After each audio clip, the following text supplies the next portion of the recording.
Proyekto Helmo.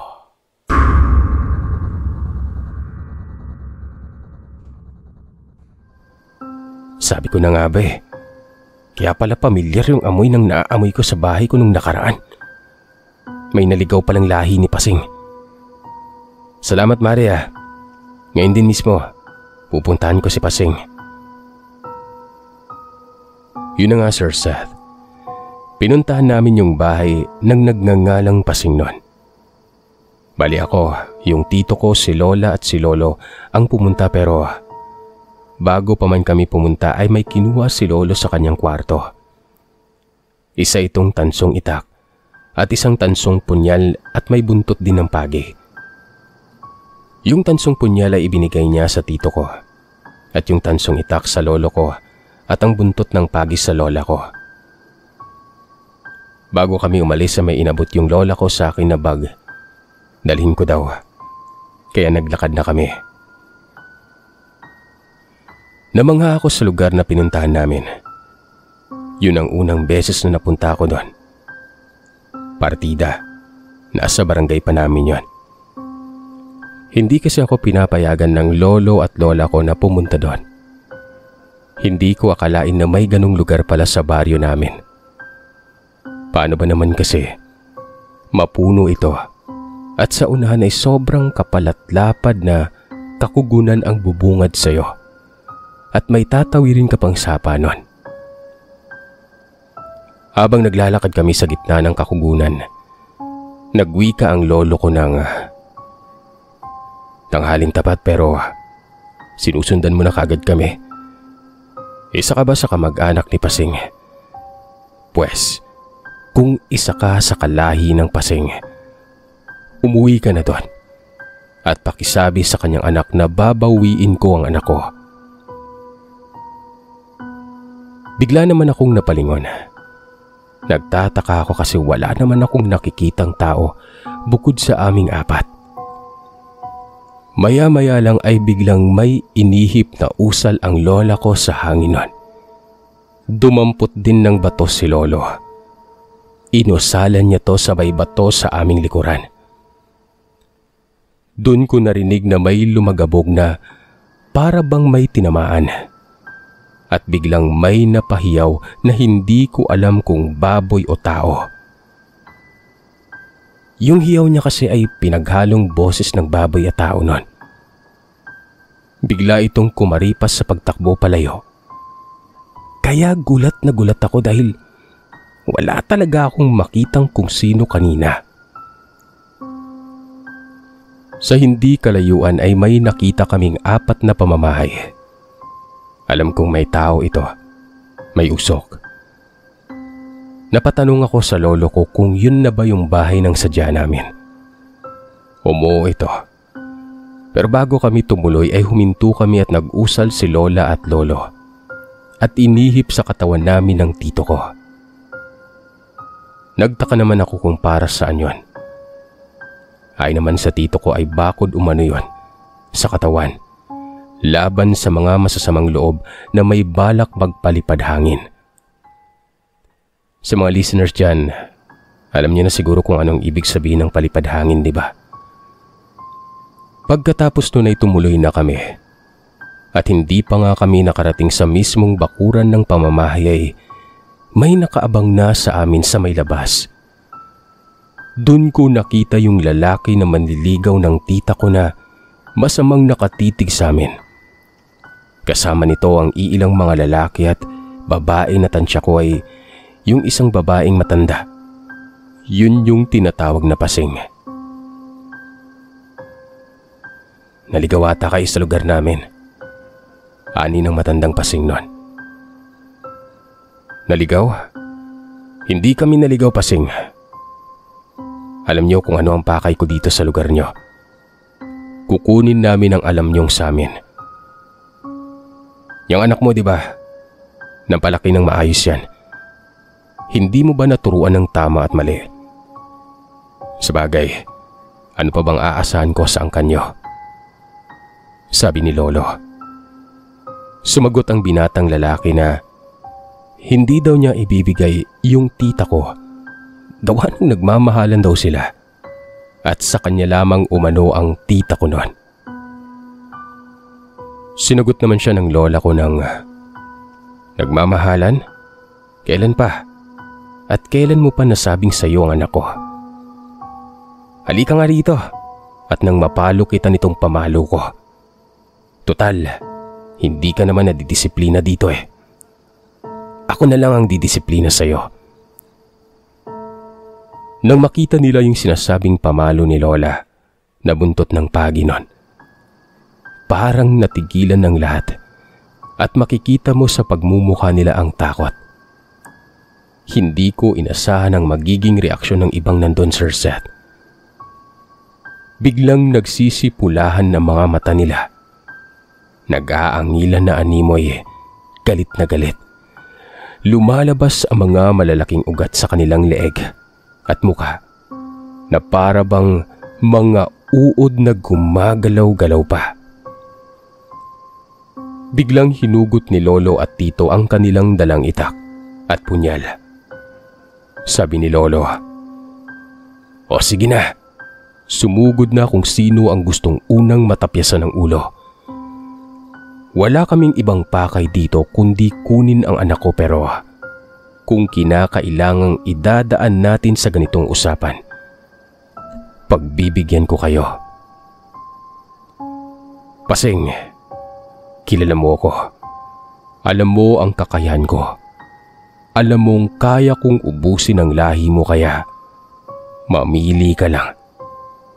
Ibabalik mo ang anak ko o tatapyasin ko isa-isa ang ulo nyo." At doon ko na rin narinig na nag-usal ng salitang Latin ng lola ko. Malakas ang boses ni Lola noon habang inuusal yon. Nakita kong nagsisigawan ng ilan sa mga tao doon. May dalawang umiiyak at nangingisay. Habang umuusal ang lola ko ay tila ba apektado sila sa bawat salitang binibitawan nito. Maging ako, nahilo ako sa mga usal na naririnig ko galing kay Lola. "O anong problema? Nangingisay na kagad kayo, no? Ang hina nyo naman. Partida, asawa ko pa lang ang nag-uusal yan. Hindi nyo pa ako naririnig. Kaya kung ako sa inyo, hanggat nakakapagtimpi pa ako ay ibigay nyo na ang pakay namin." Sambit ni Lolo. Sumagot naman si Aling Pasing na, "Itigil nyo na yon at kunin nyo na ang anak nyo. Umalis na kayo dito sa lugar ko." "Yan, ganyan dapat. Kung kanina nyo pa binigay, edi dapat hindi na tayo humantong sa ganito," sagot ni Lolo. Kaya ayun nga, pinalabas nila ng kwarto yung tita ko na tulala at para ba itong estatwa na nipagkurap ng mata ay hindi nito magawa. Kaya nilapitan ni Lolo ang tita ko. Hinawakan nito ang bunbunan niya. Sabay ito nagdasal ng pabulong sa kanyang palad at parang inihilamos niya ito kay tita. At doon na bumalik ang ulirat ng tita ko noon, na para bang walang kaalam-alam kung anong nangyayari at bakit kami andun sa lugar na yon. Sabi ni Lola, "Ito ba ang sinasabi ng anak mong nagmamahalan sila ng anak ko? Pagmamahalan ba ang tawag dito? Tusoy ang anak mo." At nakita ko ang sobrang panlilisik ng mata ng binatang tumangay sa tita ko noon. Sumagot ito ng kahit anong mangyari, kukunin ko sa paraang gusto ko ang anak nyo. Kahit mangyari na ikamatay ko pa. Tapang mo, Utoy, ah. Hilaw ka pa. Walang-wala ka pa sa kalingkingan ko. Subukan mong pumasyal ulit sa pamamahay ko. Maswerte ka na kung makakauwi ka pang buhay dito sa pamamahay nyo. Doon ay sumigaw si Aling Pasing na umalis na raw kami. Total ay nakuha na namin ang pakay namin. Kaya naman umalis na kami. At nung nasa kalagitnaan na kami sa paglalakad sa Kakugunan, may napapansin akong parang paniki na sobrang laki nun ang nagpaikot-ikot sa may uluhan namin. At bukod pa doon, may parang asong tumatakbo sa may likuran namin. Marami sila. Kaya kinuha ni Lola ang bag na pinadala niya sa akin nun. Nagulat ako kasi puro pala asin ang laman nun. Kaya pala mabigat. At bukod sa asin ay meron pa itong parang abo. Dinakot ito ni Lola at isinaboy sa likuran namin. At yung parang abo ay inihip niya sa hangin nun. At kitang-kita ko na yung mga nagsisitakbuhan sa likuran namin ay nagsipulasan na para bang pinagbubuhusan ng mainit na tubig. At rinig na rinig ko ang mga hiyaw ng mga yon. Ultimong yung parang paniki ay bigla na lamang ding nawala. Nung malapit na kami sa kalsada, biglang may bumulusok na napakalaking paniki nun. Dali-dali namang humarang si Lolo sa amin. Akala ko nga itatagain niya ito pero namangha ako sa ginawa niya gawa ng bumulong lamang ito sa kanyang kamay at parang ibinato doon sa bumubulusok na malaking paniki nun. Bigla itong bumagsak sa aming harapan na nangingisay. Akmang tatagain na sana ni Lolo pero pinigilan siya ni Lola at nagwika ng "Huwag mo nang patayin yan. Tutalay nabawi na natin ang anak natin. Iiwan na lamang natin yan kapag nasa malayo na tayo. Makakatayo din yan." Iniwan naming nangingisay ang nilalang na yon. Pero itong tita ko, may kabaliwan talaga. Bigla niyang binunot ang kanyang punyal na gawa sa tanso. Sabay tinarak sa dibdib ng nilalang. At kitang-kita ng dalawang mata ko ang agarang pagkamatay ng nilalang na ito. Ni hindi man lamang ito nakapalag, Sir Seth. "Ano bang ginawa mo? Ba't mo tinuluyan? Sa ginawa mong yan, lalo silang magkakaroon ng dahilan para gantihan tayo. Lalo ka na," sabi ni Lola noon. "Hayaan mo na. Yan ang nararapat sa kanila.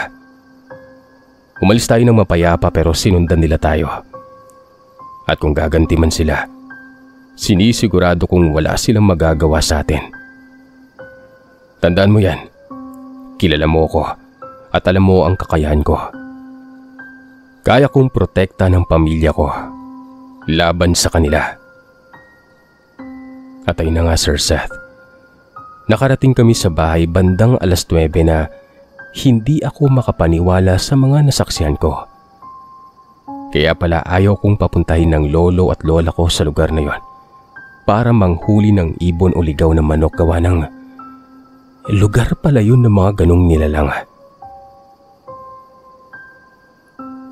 Lumipas ang ilang linggo. Balik normal naman na ang lahat. At ang magaling kong tita ay nagkaroon na din ng boyfriend nun. Isa to sa mga lalaking nanligaw sa kanya na talaga namang kilala ng pamilya namin. Mabait ang lalaking ito kaya botong-boto ako dito. Pati si lolo at lola. Hanggang sa isang araw ay may nangyaring hindi namin inasahan.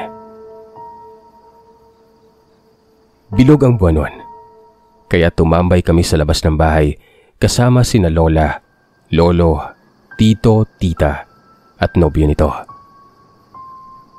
Walang ano-ano ay biglang tumayo si lolo at nagwika ng mga katagang, "Pumasok muna kayo sa bahay. May bisita ako." Kaya napatingin naman ako sa baba ng bundok kung saan ito ang daanan bago makarating sa bahay nila lolo na nasa tuktok ng bundok nun. Sabi ko sa lolo ko, paanong may bisita ay gabi na? Tsaka isa pa, wala naman akong nakikitang taong naglalakad. At sumagot naman si lola na pumasok na lamang kayo. Hindi tao ang bisita ng lolo nyo. Kasabay noon ay may bumagsak sa sanga ng mangga na talaga namang ikinagulat ko. kaya nagsipasukan agad kami sa bahay nun. Maya-maya, nung pagsilip ko sa bintana ay may nakita akong malaking hayop na nakaharap sa lolo at lola ko. Umaangil at naglalaway itong nilalang na ito. At talaga namang napakalaki ng hayop na yon. Para bang aso na may pagkakalabaw sa sobrang laki. Kitang-kita ko si lolo na kampanteng-kampante pa rin sa kanyang kinauupuan. Samantalang si lola naman ay nakatingin lamang sa nilalang na yon at nagwika ng mas nakakabuti sa kanya sa nilalang na ito na umuwi na lamang at huwag nang bumalik para sa ikakabuti niya. Biglang tumalon ng nilalang na hindi nakinig sa sinabi ni lola. Ang punteriya nito, dumugin si lolo nun. Walang ano-ano ay hindi man lamang ito nakalapit kay lolo. Tumilapon ito na para bang may sumipa dito. Tapos nun, bigla itong binalibag ng kung sino mang hindi ko talaga nakikita, Sir Seth. Napatawa naman si lolo habang nananaba ako nun. O nga pala, hindi ko nasabi sa angkan mo na bukod sa kakayahan ko ay may kaibigan pala akong kapre. Inistorbo mo kasi ang moment namin habang nagkikwentuhan at pinagmamasdan ng magandang buwan.